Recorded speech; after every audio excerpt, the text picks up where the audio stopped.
શું તમે ક્લાસરૂમમાં પ્રશ્ન પૂછતા મૂંઝાવ છો? તો અત્યારે જ ડાઉનલોડ કરો યુથ એજ્યુકેશન.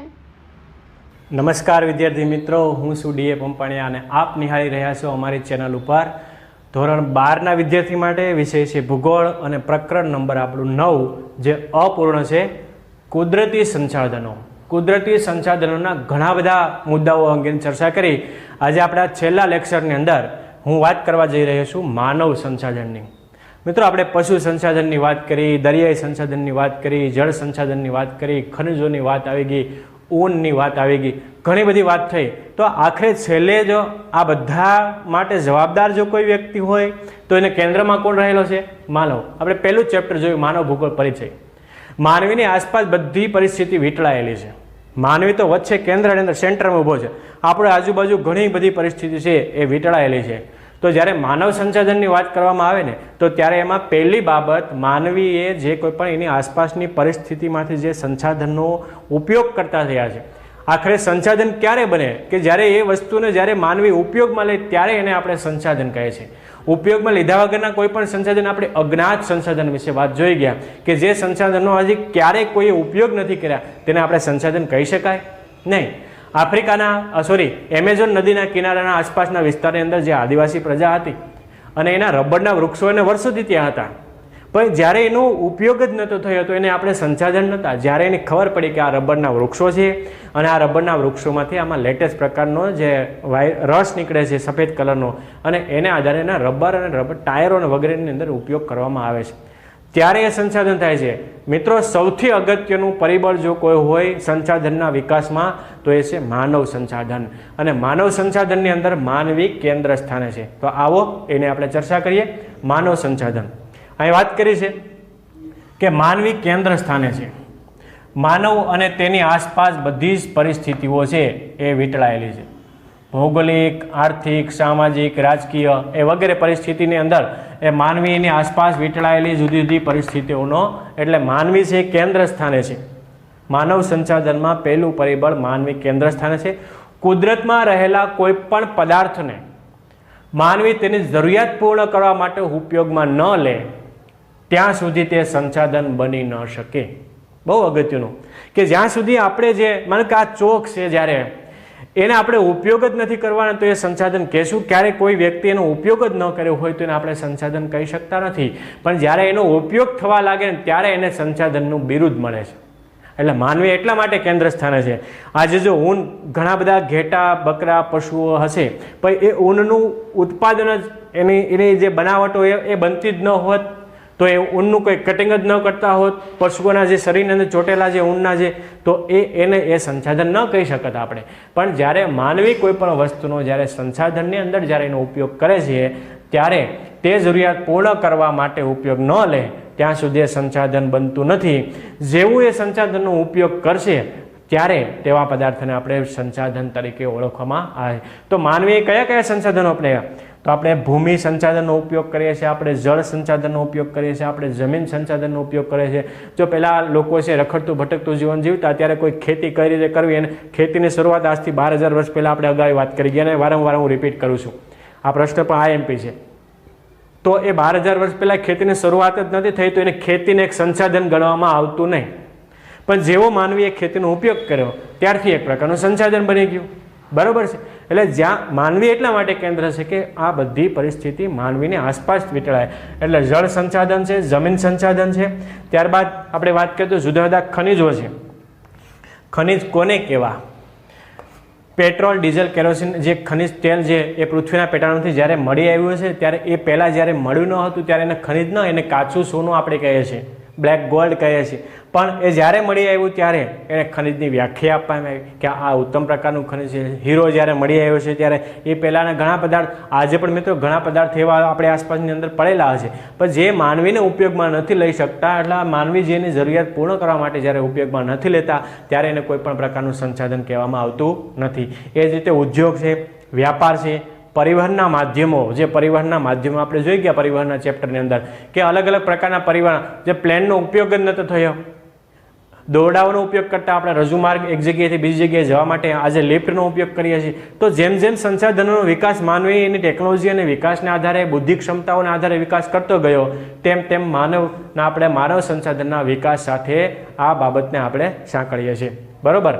ત્યારબાદ બીજો મુદ્દો આપણે જોઈએ તો માનવ સંસાધનમાં વસ્તીનું વિતરણ, અસર કરતા પરિબળો. આ અસર કરતા પરિબળોની અંદર સામાજિક સાંસ્કૃતિક પ્રક્રિયાઓ આ બધાનો સમાવેશ રહેલો છે. અને સામાજિક સાંસ્કૃતિક પરિબળ કઈ રીતે અસર કરે છે, રહેવા લાયક જમીન કઈ રીતે, વસ્તી ગીચતા, સ્ત્રી પુરુષ પ્રમાણ, આ બધી જ બાબતો મિત્રો માનવ સંસાધનના વિકાસની અંદર ખૂબ અગત્યનો ફાળો ભજવે છે.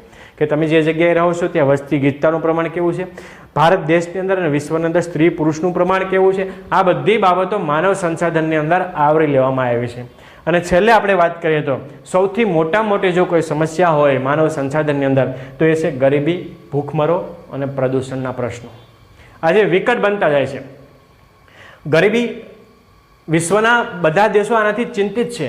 ભૂખમરાને કારણે કેટલાક લોકો છે, ભૂખમરાને કારણે આજે ઘણા બધા લોકોના જે એ મૃત્યુ પામ્યા છે. ઘણા દેશોની અંદર આપણે વાત કરીએ તો ખાદ્ય અને ભૂખમરાને કારણે પણ કેટલાક લોકો, આફ્રિકાના ઘણા દેશ મિત્રો એવા છે, ગરીબ પરિસ્થિતિની અંદર કે જ્યાં 2 ટંકનું ભોજન પણ નથી મળતું, એવા લોકો ભૂખમરાને કારણે મૃત્યુ પામે છે. અને વિશ્વ આખું જ્યારે જે સમસ્યાથી સામનો કરી રહ્યું છે એ પ્રદૂષણના પ્રશ્નો વિકટ બન્યા છે.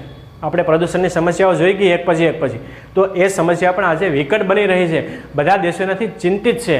અને આવનારા સમયની અંદર એ ટેમ્પરેચર વધે છે, તાપમાનની અંદર વધારો થયો, હિમાચ્છાદિત ક્ષેત્રોનો ઘટાડો થયો છે, ઓઝોનના સ્તરની અંદર ગાબડા પડે, આ બધા પરિબળોથી લોકો બધા જ ચિંતિત છે. માત્ર ભારત દેશ એક નહીં પણ વિશ્વના બધા જ દેશો જ્યારે ચિંતિત હોય ત્યારે એ સમસ્યા પણ એક મોટી સમસ્યા બની રહી છે.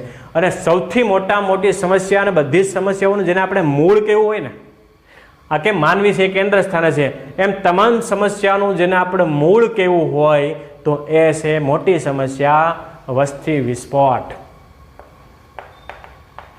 આ વસ્તીની સમસ્યા છે ને એ આપણું મૂળ છે. જ્યાં સુધી એને સોલ્વ નહીં થાય ત્યાં સુધી કોઈ પણ સમસ્યા છે નાબૂદ થવાની નથી. આજે પ્રદૂષણ વધે છે, ગરીબી વધે છે, ભૂખમરો વધે છે. શું કામ કરે? 700 કરોડ કરતાં વધારે વસ્તી વિશ્વ આખાની અંદર છે. અને એમાં ભારત અને ચીનની વાત કરો તમે, બાકીનું વિશ્વ 37% વિશ્વની વસ્તી ભારત અને ચીન પાસે છે. તમે વિચાર કરો, 37% વસ્તી ભારત અને ચીન આવડા વિશાળ દેશોની અંદર હોય તો એ સમસ્યા આવવાની જ. પ્રદૂષણની સમસ્યા આવશે, વાહનોની સમસ્યા આવશે, વસ્તી વધારાની સમસ્યા આવશે. ત્યારબાદ આપણે માનવ સંસાધન જે ખૂટી ગયા છે એટલે કે એના જથ્થાઓ એ દિવસે દિવસે ઘટતા જાય છે એની સમસ્યા આવશે, પશુઓની સમસ્યા આવશે, એના ઘાસ ચરાણ ભૂમિની સમસ્યા. બધી જ સમસ્યાનો મૂળ જો સોલ્વ કરવું હોય તો મિત્રો એક જ ઉપાય છે અને એ છે વસ્તી વિસ્ફોટની સમસ્યા. વસ્તી પર કંટ્રોલ થાય તો જ બધી સમસ્યાઓનો આપણે એ સામનો કરી શકાય. અને એ સમસ્યાને આપણે એના ઉકેલ, તમામ ઉકેલ આપણે કેવો હોય ને, તમામ સમસ્યાનું મૂળ અને તમામ સમસ્યાનો ઉકેલ પણ એ જ છે. વસ્તી વિસ્ફોટ એ તમામ સમસ્યા છે અને તમામ સમસ્યાનો ઉકેલ શું કે વસ્તીની અંદર તમે ઘટાડો કરી નાખો એટલે તમામ સમસ્યાનું મૂળ થઈ જાય. બરાબર. પણ કેટલીક બાબત, કેટલીક મર્યાદાઓ, કેટલાક સામાજિક કારણો, કેટલાક ધાર્મિક કારણો, કેટલાક સાંસ્કૃતિક કારણો, કેટલાક પ્રાદેશિક કારણો, કેટલાક જ્ઞાતિના કારણો, કેટલાક પરંપરાગત જે કુટુંબના કારણો, આ બધા કારણોને અંદર મિત્રો તમે એ વસ્તુ છે એ આપણે નાબૂદ કરી શકતા નથી. એની અંદર જે ઘટાડો લાવવો જોઈએ એ લાવી શકતા નથી. દિવસે દિવસે વસ્તી વધતી જાય છે. છેલ્લા દાયકાની અંદર તમે કેટલા બધા દર 10 વર્ષે જે સેન્સસ વસ્તી ગણતરી કરે છે એમાં સતત એ વધારો ઉમેરાતો જ જાય છે. આજે 135 કરોડ જેટલી વસ્તી જો ભારત દેશની અંદર પહોંચી હોય વિદ્યાર્થીઓ, તો તમે કલ્પના કરો કે માત્ર વિશ્વની અંદર જે 700 કરોડની વસ્તી છે એમાં 100 કરોડ કરતાં વધારે 150 કરોડ જેવી વસ્તી આપણી પાસે છે. ચીન પાસે એટલી વસ્તી છે. તો 37% વસ્તી દેશની, તો એની સમસ્યા આવવાની એમાં કોઈ સવાલ નથી. બરાબર. અને એ નવાઈ આપણે હોવી પણ ન હોય, કારણ કે જે વસ્તુ આપણે જે કરવી જોઈએ એ નથી કરતા અને એના માટે આપણે આ મોટાભાગની સમસ્યાનો વિશ્વ આખો એનો સામનો કરી રહ્યું છે. બરાબર છે. તો આટલી વિગત મિત્રો રાખીએ માનવ સંસાધનની અંદર. અહીંયા આ પાઠ વિદ્યાર્થી તમને કેવો લાગ્યો? મારી દ્રષ્ટિએ મેં સમજાવવાની પૂરી પ્રયાસો કર્યા છે તમને આ પાઠ વ્યવસ્થિત સમજાય જાય એ માટે.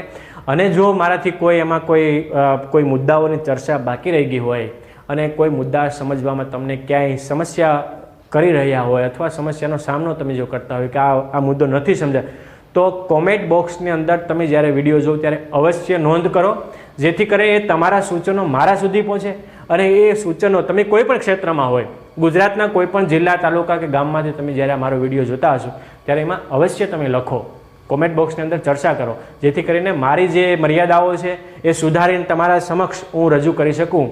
બરાબર છે? તો વિડીયો મારો ગમ્યો હોય તો બધાને એક વિનંતી છે કે લાઈક કરજો અને વધારે મિત્રો તમે સાથે શેર કરો, જેથી કરીને મને જે ઉત્સાહ છે એ જળવાઈ રહે. આભાર સૌનો, ધન્યવાદ.